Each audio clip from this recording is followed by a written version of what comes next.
What's up, humans? It's Steven, and wait, something's not right. Hold on.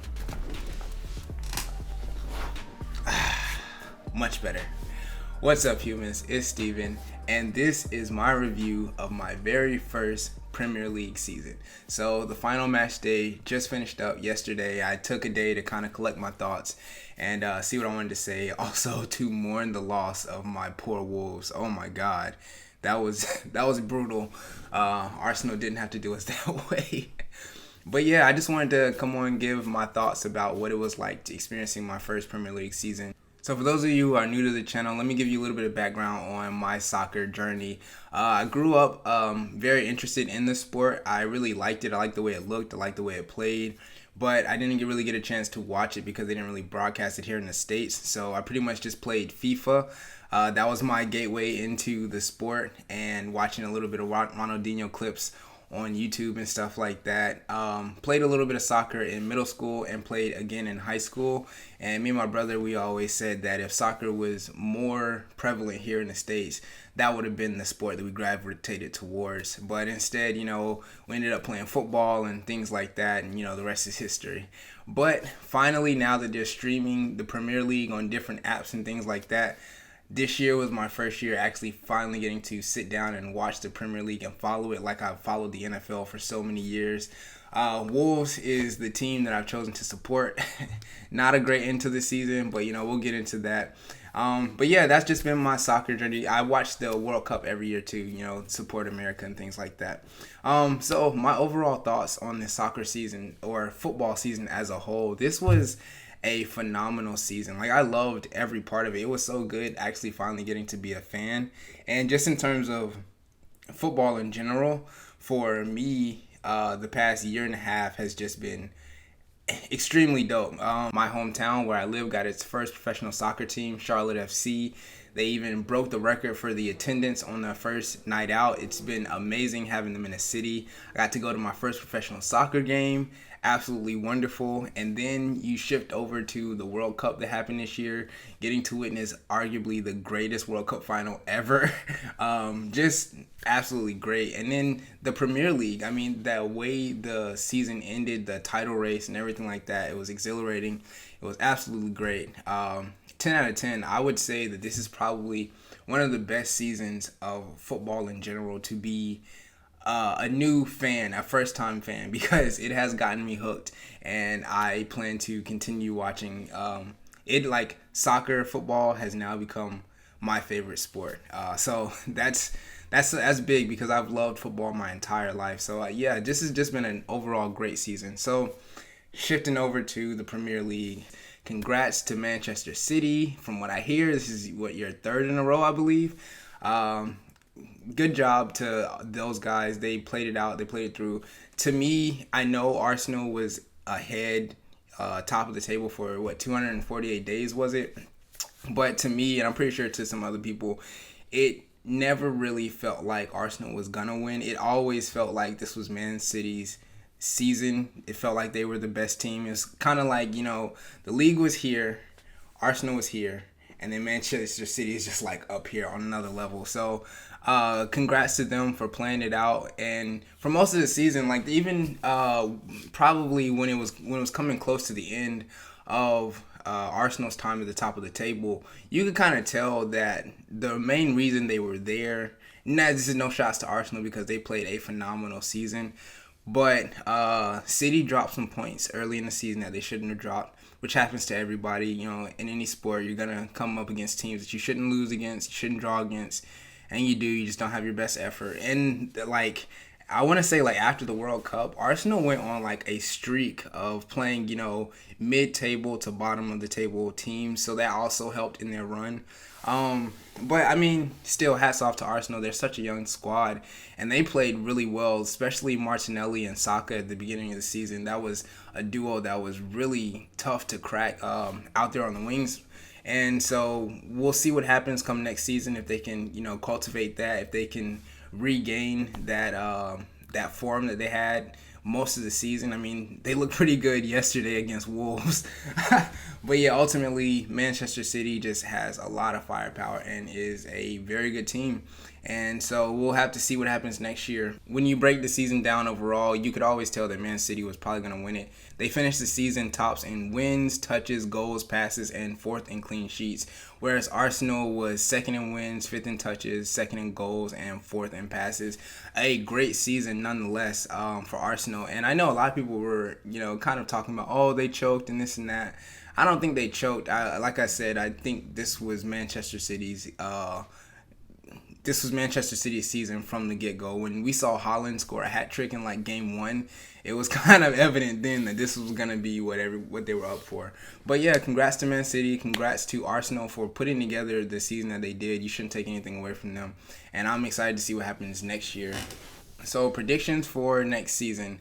My top three, my guaranteed top three, I feel like is Manchester City, Manchester United, and Liverpool. Now, I know Liverpool was kind of shaky this season for a good. They had some games where they dropped heavy, and then they had some stretches where they weren't, in the greatest of form. But the way they started rounding off at the end of the season, Liverpool is still a very good squad, and I expect them to be in the top three, if not challenging for the top two positions in the season next year. I think Klopp has those guys playing hard. Mo Salah might end up having like one of his best seasons next year. We'll see what happens there. And then Manchester United, for the way that they started off the season, with all the Ronaldo stuff, with all the drama, they weren't playing well and everything like that, but they were able to move on. And Marcus Rashford looks like he's absolutely ready to fulfill the hole that Ronaldo has left. Man, he was playing down the stretch. I honestly can't wait to see what more he has in store. The way I look at Manchester United is, so in the NFL, I'm a Patriots fan. And I look at Ronaldo and Tom Brady as like the same person. Like two guys who are greats within their own right, playing, beyond their years and things like that. But sometimes for an organization, you can still be a great player, but the organization, for its future, for its young players, for the direction that it wants to go in, they kind of need to let you go regardless of how good you're playing. And the world is going to be like, oh, he's playing the best, you shouldn't get rid of him or anything like that. But if you let them go too late, it can really hurt your organization. And the Patriots are an example of what happens when you let that star player go too late versus letting them go too early, so to speak. The Patriots, we held on to Tom Brady, and then when he did decide to leave, our organization had no plan going forward, and it really screwed us over. Manchester United realized what they have in their young players, what they have in their squad, and they realized that as great as Ronaldo is, he wasn't working for the system that would benefit the rest of the squad. And so they had to move on from him. And in doing so, the team benefited. And now we're seeing a resurgent Manchester United. I really do believe that they're going to give Manchester City a run for their money next year. Arsenal a run for their money next year. And so saying that, the only reason I left Arsenal out of the top three is because they're such a young squad.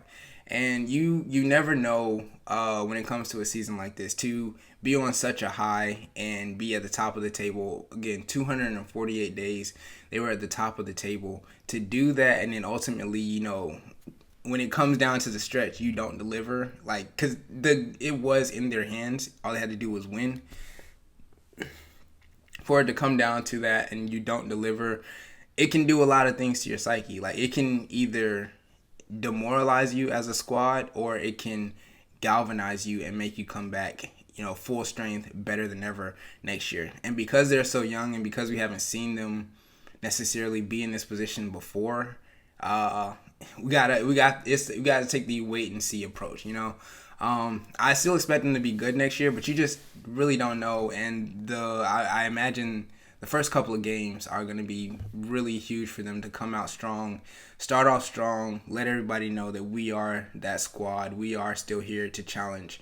And it's just as long as they don't allow what happened at the end of the season to affect them, I think they'll be all right. But for now, I have them in my fighting for the top 4 spots. And so the 3 teams that I have fighting for the top 4 for that final 4 spot is Arsenal, Newcastle, and Tottenham. And I know Tottenham probably left a sour taste in a lot of people's mouth this year, but I feel like it happens to everyone. Again, this is my first season. I don't know how Tottenham played last year. I know that they're infamous for not winning titles, but the squad is extremely talented. I mean, you have Young Son, you have Harry Kane if he decides to come back, Richarlison. They are a talented squad. In professional sports, in all sports, sometimes you have a season where things just don't go your way. You're not in form for whatever reason. Your schedule doesn't line up directly with you. Things like that, things of that nature. I think they are a very good team, and I think that if they can get things together within the locker room, within the coaching staff, whatever moves need to be made, whether it is letting go of Harry Kane, whether he's kind of like a Ronaldo situation, you got to let him go in order to move forward. I don't know. I still feel like Tottenham has a lot to offer the league, and if they can kind of get themselves together, I think they'll be fighting for a top 4 spot still next year.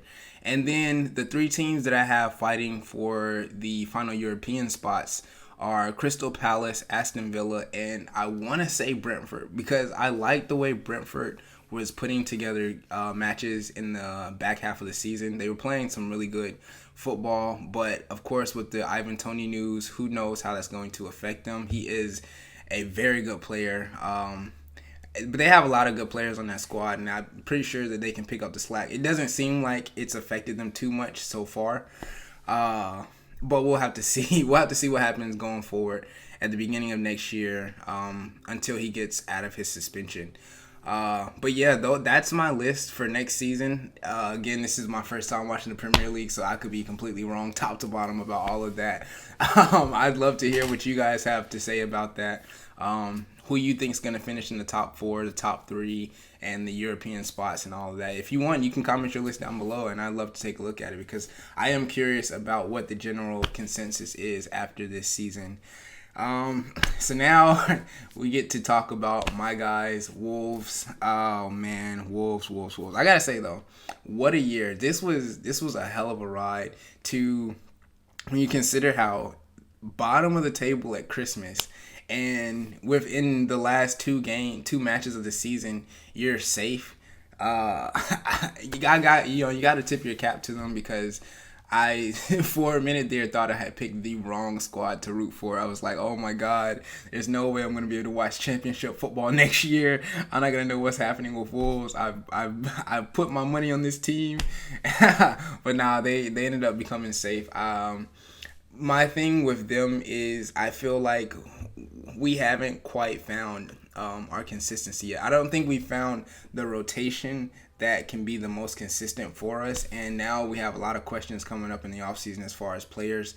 Like Adama Traore, I would love for us to keep him because when he's on, he is explosive. He can change field just like that. He's a fire starter for us. And I think that's very much needed because we can kind of be lethargic a bit. Sometimes we allow the teams to spend too much time in our area and things like that. And if we can get the ball on our front foot, if Wolves is a squad that is allowed to play fast, good things happen. But when they kind of sit back and allow teams to play at them, they don't seem to be as strong, especially when teams come in and play faster than them, like Arsenal did on the press. Oh my goodness. When Arsenal pressed us, our backline did not look like they knew, what to do about anything. So it's going to be on the manager to figure that out this offseason to find just that rotation that he feels confident in, that he can put out there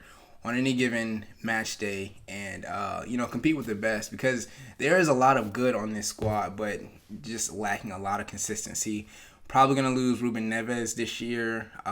Diego Costa he's great in his own right, but I think he's a little on the older side for the way Wolves needs to play in order for them to be good. Like I said, if Wolves is allowed to play fast, or if Wolves decides to play fast and be on the offensive, good things can happen. But I think that is asking a bit too much of Diego Costa at his age. I saw a couple of different times in matches where, someone sends a long ball over the top and it's like, oh man, that is all you. If you can go get that, that's all you. But, it's Father Time Father Time can play a big role. So those are my thoughts on Wolves. I don't expect us to be too much of a higher spot next season than we are now. I just hope that we're not as close to the relegation battle coming down to the end of the season. We're a couple of years away from being a contender, but it's about the journey, not the destination. And so now I just want to talk about the differences that I've noticed between the Premier League and the NFL. I want to say the biggest difference that I've noticed is relegation. Of course, relegation, the title race, and not having playoffs and things like that.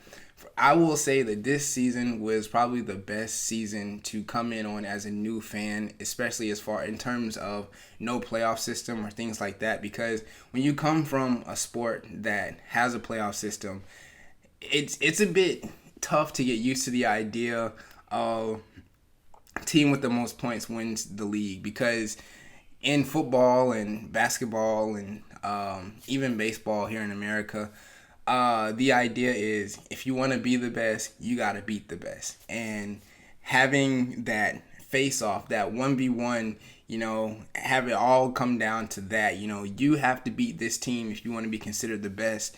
That's what it's kind of all about in American sports. But it's very much not like that with Premier League. You look at even this year, Arsenal literally still could have won the league even while being swept by Man City. So, but as far as in other sports, like, you can't do that. If they're the best team and you're the second best team, or they're the second best team and you're the best team, you have to beat them in order to be called the best. But I would say that the way things played out this season and how exciting it was, are they going to do it? Are they going to pull it off? It really brought into perspective why the league is this way and why it's entertaining, especially when I saw Relegation Sunday. Oh my goodness. I was on YouTube and I watched a clip from the Premier League where they posted like the live reactions of like Leicester, Everton, and Leeds, like all three of them at the same time when Everton won and Leicester and Leeds got relegated. Oh my God. I had never seen anything like that, because on one hand, the fans at Everton looked like they just won the championship. Like, people storming the field, people crying with joy, people hugging each other, people just taking in the moment. It was like a championship victory that day. And then Leeds and Leicester, oh my goodness, seeing the pure sadness. You see people crying who are like, I don't know what we're going to do, like, as far as players and people who work for the squads, because that they're going to get pay cuts and things like that. So they're probably thinking about their future. Fans sitting in the stands thinking about how next season it's not going to be the same because it's not going to be Premier League football. That is unreal, and that is a feeling that I cannot possibly imagine, because as bad as the Patriots are right now, I never have to worry about them getting kicked out of the league. So that in and of itself was actually very special to experience, because I never seen anything like that. And man, who knew that watching the worst teams in the league could be so exciting? But unfortunately, Leicester and Leeds go down. Leeds is a very tough one to swallow, because 3 of our best players on the U.S. men's national team are on Leeds. So I don't know what's going to happen with them next year. It's not the best idea. It's not the best scenario for us, for the U.S. men's national team, to have them not playing Premier League football. And then I don't know if they get traded or they get sent off on loan somewhere. I don't know. That's just going to be kind of rough, because we kind of need our guys playing at the top level of football as much as possible until 2026, because that's when they're projecting the U.S. men's national team to actually be, ready to contend and compete deep into the round of 16, and to have 3 of our best players down a division, not playing the top division in Europe, that kind of sucks. So we'll see what happens with that. And then Leicester, that's kind of tragic too, because I think I read a stat somewhere, they're only the second team to get relegated after winning the league, after winning it all.